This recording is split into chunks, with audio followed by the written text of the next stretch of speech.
पंते जी, एक थोड़ा हमें मिसाल बताइए। जैसे आपने मुझे कहा कि जय भीम, मैंने कहा जय श्री राम, तो मैं आपका जय भीम स्वीकार कर लिया, तो आप भी हमारा जय श्री राम स्वीकार करोगे नहीं करोगे? न न हम तुम्हारा जय भीम स्वीकार करते हैं और न हम तो उनका राम राम स्वीकार करते हैं। स्वीकार करने वाला कुछ है ही नहीं। जय भीम को स्वीकार करके क्या मिल जाएगा तुमको, और राम राम स्वीकार करके क्या खो जाएगा उनका। ये तो अज्ञानता की बातें हैं। जय भीम से क्या मतलब है? अभिवादन है ना। अभिवादन का मतलब क्या हुआ कि हम आपको नमस्कार करते हैं, हम आपको झुकते हैं, और हम आपको झुकते हैं तो उसके क्या आप भी आशीर्वाद दोगे? आपसे नमस्कार किया तो आप भी हमको नमस्कार करोगे ना। जी जी। तो मैं आपसे जय भीम बोला तो आपका मैं आप जय भीम बोला, मैंने जय श्री राम बोला। ये पागलपन है। जय भीम का मतलब है हम आप बराबर हैं, हम आप स्वतंत्र हैं, और हम आप भाई भाई हैं। हम आप एक दूसरे के साथ अन्याय नहीं करेंगे।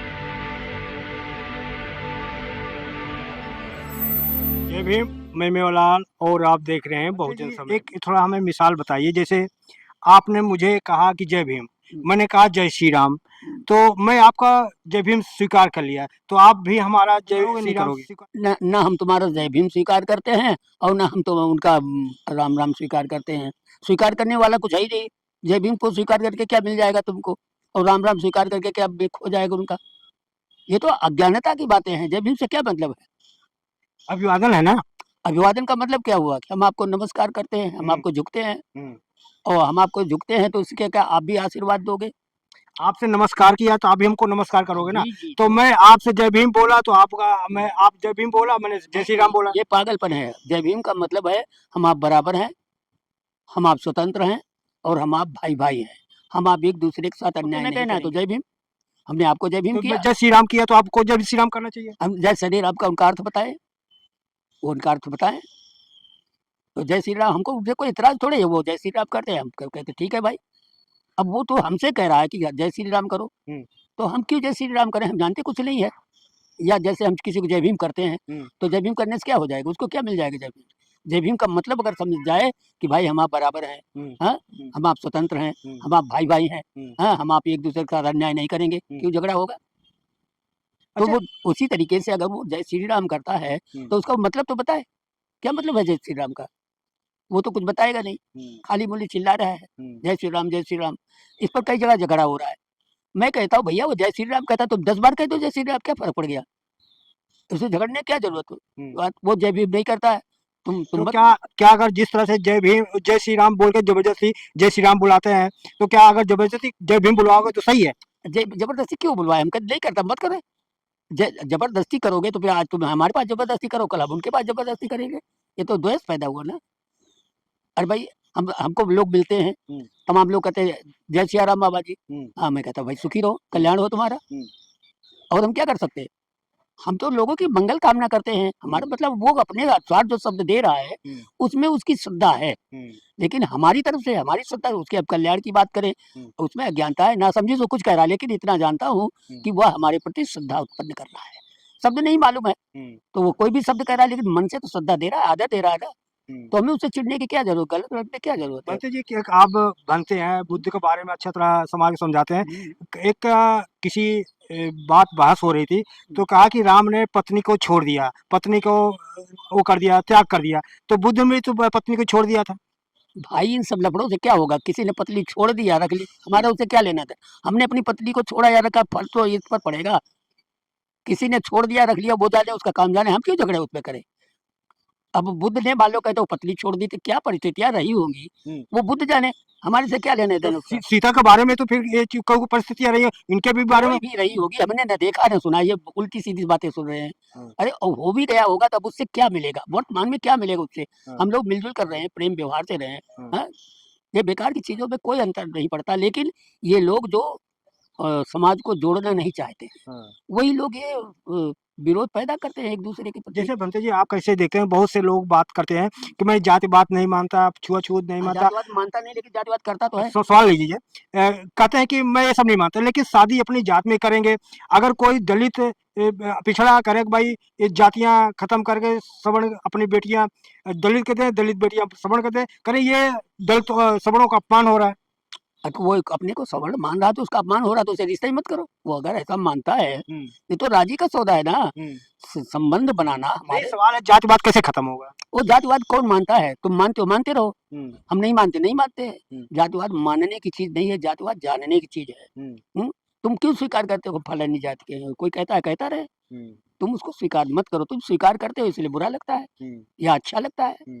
भाई संबंध जो है सब माने बराबर, बंद माने जुड़ना। रिश्ते जो है बराबरी के साथ होते हैं। हाँ, मूर्ख समझदार का रिश्ता थोड़ी ना होता है। अब उनके अंदर ऊंच नीच भाव भरा है तो उनको रहने दो। सबसे बड़ी चीज है संबंध में क्या है, रहन सहन खान पान का अंतर पड़ता है ना। तो वो अंतर ये पड़ता है कि किसी का कोई खान पान का तरीका है। जैसे तमाम लोग होते हैं मांसाहारी होते हैं, तमाम लोग शाकाहारी होते हैं।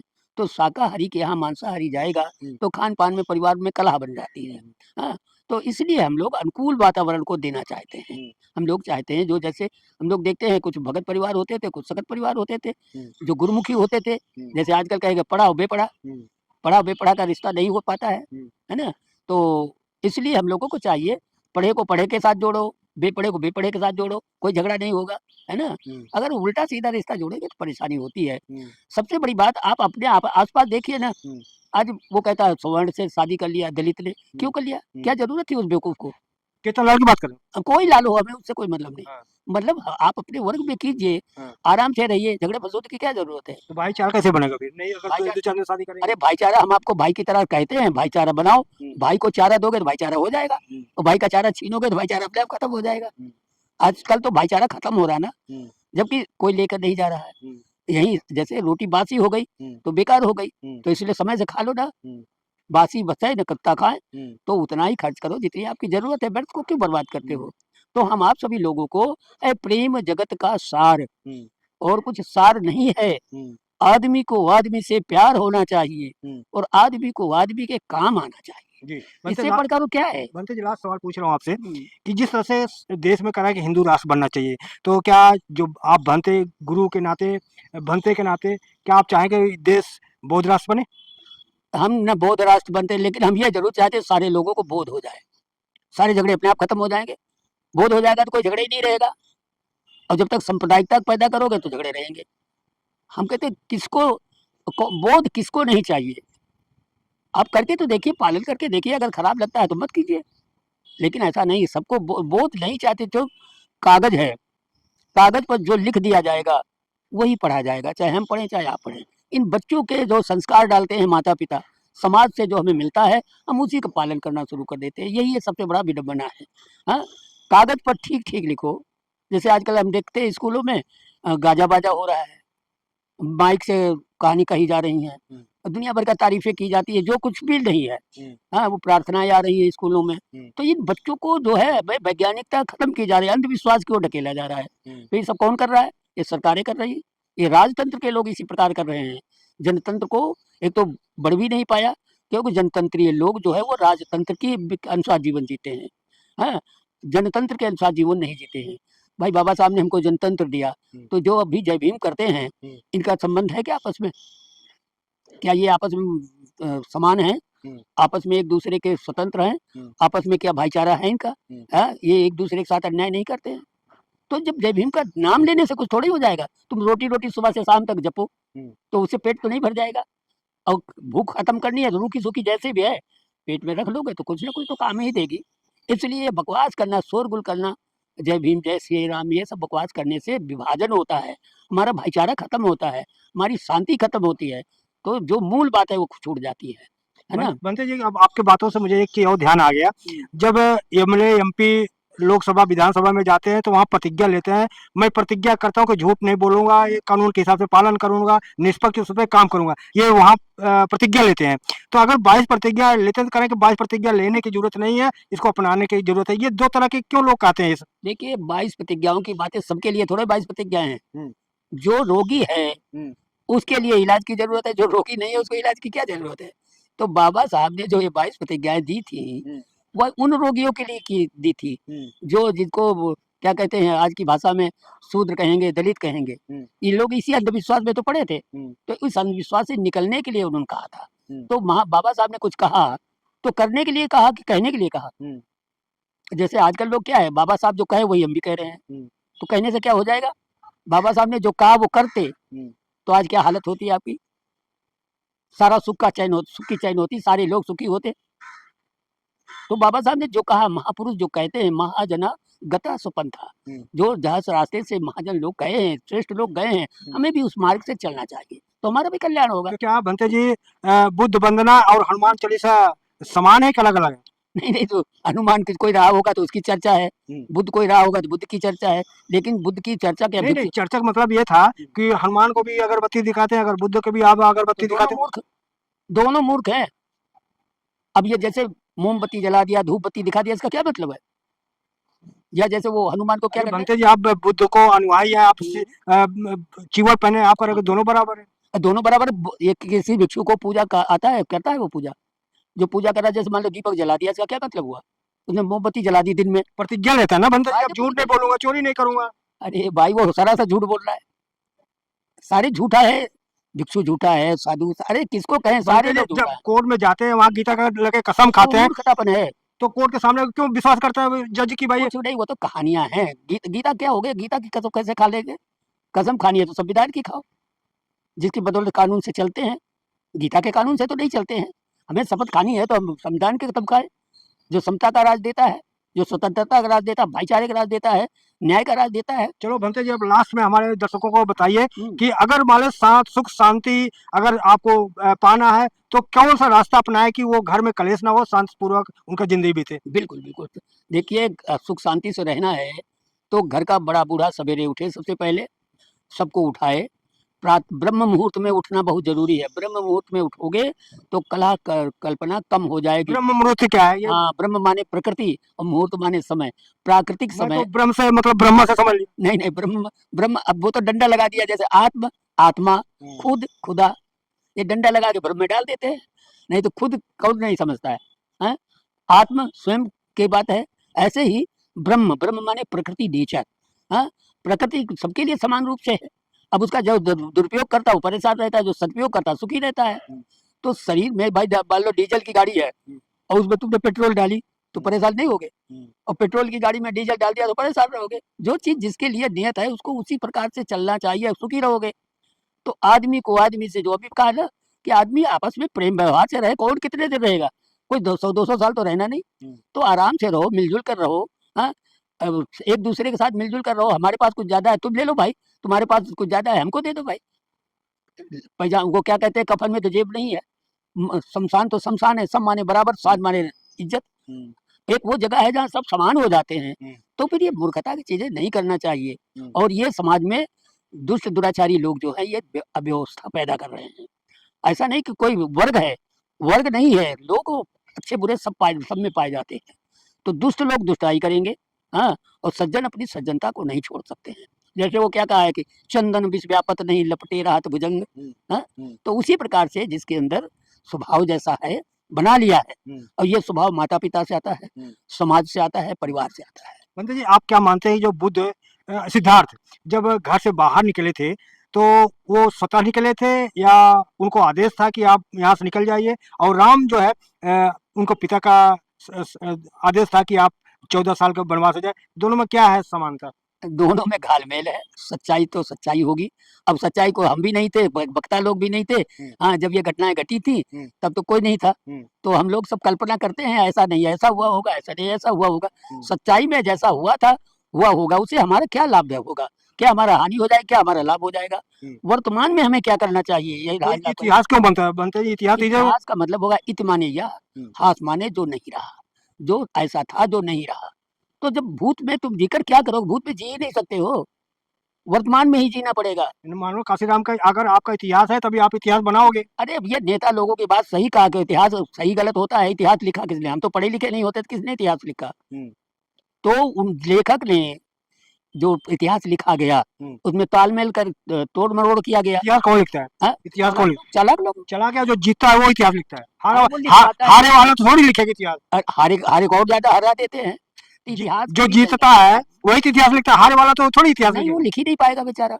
और जितने इतिहास हैं ये सब दूसरे लोगों ने लिखे हैं। घटना का कोई घटना सही नहीं है। घटना के समय कोई मौजूद था वहां? सारी कल्पना, सुनी सुनाई पढ़ी पढ़ाई बात। और ज्यादा कहाँ जाओगे? बौद्ध परंपरा में आपने देखा जितनी भी किताबें हैं उसमें क्या लिखा है, एवं में सुतंग एकं समयं। ऐसा हमने सुना, एक समय ऐसा था। मुस्लिम सभ्यता में क्या मिलेगा, एक जमाना था, कोई बात शुरू होगी, एक जमाना था। अब कौन सा जमाना था, कब था, रहा होगा, जैसा भी रहा होगा, सुना होगा तो सुना होगा। ये मनोरंजन में आता है, इससे हम मिसगाइड होते हैं। इनको और यही हम लोग कर रहे हैं। हम लोग, जैसे एक ब्राह्मण है, वो संस्कृत में मंत्र सुना रहा है, आम जनता जानती है उसको कुछ? हम लोग पाली में बोलते हैं, आम जनता क्या जानती है उसके बारे में? भारत का नाम जम्बूद्वीप किसने रखा? बुद्धों ने रखा, बौद्धों ने रखा? हाँ, रखा होगा, जिस किसी ने रखा हुआ, उस समय जैसी व्यवस्था रही होगी, समझदारों ने एक पुकारा। बनते जी आप घुमा देते हो, मैं दर्शकों को समझाइए ना। आप दर्शकों को समझाइए कि जो जम्बूद्वीप नाम रखा गया था, भारत का पहले नाम है ना जम्बूद्वीप। भारत का पहला नाम रहा हो, दूसरा नाम रहा हो, जम्बू माने क्या होता है? जम्मू से जम्मू। अरे जम्बू माने होता है गीदड़। हाँ, तो जम्बू, जम्बू का देश है, सचमुच हिंदुस्तान भेड़िया दसात कहा जाता ना। आपका कमेंट में बहुत बुरी बात कहेंगे बनते जी, आप गीदड़ आप वो कह रहे हैं। अरे जिसको कहना है वो हमको सीधे बात करे ना, डायरेक्ट बात करे, जवाब देंगे उसको। आपको नंबर डाल दूं? हाँ डाल दीजिए, बस फोन नंबर डाल दीजिए, सीधा सीधा डायरेक्ट बात करना चाहिए उनको, उनको जवाब देंगे। किस आधार पर गीदड़ कह रहे हैं आप? अरे हमको क्या पता, जम्बू माने गीदड़ होता है। अरे तो कहीं पढ़ा होगा आपने? पढ़ा नहीं तो क्या ऐसे बता रहे हैं, तमाम किताबों में पढ़ा है। जम्बूद्वीप है, जम्बूद्वीप जो है भारत खंडे मध्यादेशे जम्बूद्वीपे। हाँ, तो जम्बूद्वीप के इसलिए कहा गया कि साहित्य में लिखा है कि यहाँ जामुन के बहुत बड़े बड़े पेड़ थे, इसलिए जम्बू, तो पूरे देश में क्या जामुन ही खड़ा था? लेकिन ये बात जरूर है कि यह देश विद्वानों का देश रहा है। जब इस देश में आर्य लोग आए, इन्होंने शिक्षा से बिल्कुल नष्ट कर दिया, शिक्षालय खत्म कर दिए, बड़े बड़े विश्वविद्यालय तोड़ मरोड़ डाले। हाँ, कुछ भी यहाँ के मूल निवासियों के लिए कुछ नहीं रखा। अगर हम तो ये कहेंगे, लोगों क्या कहेंगे हम नहीं जानते, लेकिन अगर इस देश में अंग्रेज नहीं आए होते तो ये पूरा देश मूर्ख का मूर्ख ही रह जाता। उन्होंने यहाँ के लोगों के लिए बहुत कल्याण किया। यहाँ तकलीफ तो एक ही बात, एक ही आदमी को तकलीफ हुई थी। बनते जी कई लोग आरोप लगाते हैं, आप लोग कहते हो हमको पानी नहीं पीने गया, तो ठाकुर का कुआं आप खो सकते हो, तो अपना कुआं नहीं खो सकते थे? क्यों नहीं खोद सकते, जगह ही नहीं थी तुम्हारे पास, खोद देते कहाँ? तुम्हारे पास तो जगह ही नहीं थी, खोद देते कहाँ? सबका सारी जमीन जो है वो ठाकुर की है, तुम्हारे पास कुछ है ही नहीं। तुम्हारे पास तो देखिए, तुम्हारे पास दो सजाएं हैं, तुम्हारे दो सजाएं हैं क्या? खाना मत दो और काम लो। कैसे जिएगा आदमी? ये सब सजा याफ्ता लोग हैं। आर्य आगमन पढ़ोगे तो पता लग जाएगा क्या क्या स्थिति, क्या क्या स्थिति नहीं थी। लेकिन इन सब चीजों का लफड़ा पालने की जरूरत नहीं। आप केवल जनतंत्र की बात करो, जनतंत्र में सभी लोग समान हैं, समता, स्वतंत्रता, बंधुता और न्याय। किनको करना चाहिए? जिनको जरूरत है वही नहीं करते, दूसरे क्या कहें? हमारे तमाम बनते लोग जातिवादी हैं। ये जातियां पैदा पैदा कर करके तुम अपना ही विनाश कर रहे हो। समाज में जातिवाद को खत्म करने की जरूरत है और तुम पैदा कर रहे हो। बनते जी इतनी कड़वी बात कर रहे हो, आपको बहुत सारे कमेंट आएंगे। आने दीजिए, कमेंट से हम थोड़े घबराते हैं। हमारा फोन दीजिए, आपसे डायरेक्ट बात करें, जो उसको बात करनी है डायरेक्ट बात करें। चलो ठीक है बनते जी, धन्यवाद आपने आपका, समय दिया। करते हैं। तो देख सकते हैं बनते जी बड़े कड़वी बात कहा और खर बात कहा, सही बात कहा। कहते हैं कि कड़वी बात, जो कहते हैं कि नीम का पत्ता बहुत कड़वी है लेकिन दवा का काम करता है। खरी बात खरबुल्ला कहाँ है, सबके मन से उतरे रहें। खरी बात खरबुल्ला कहाँ है, सबके मन से उतरे रहें, तो कोई फर्क नहीं पड़ता। उतरने चढ़ने के बाद सत्य सत्य है जी। हाँ, तो उनको नहीं पता। धन्यवाद। मैं मेवालाल, बहुजन समाज दिल्ली।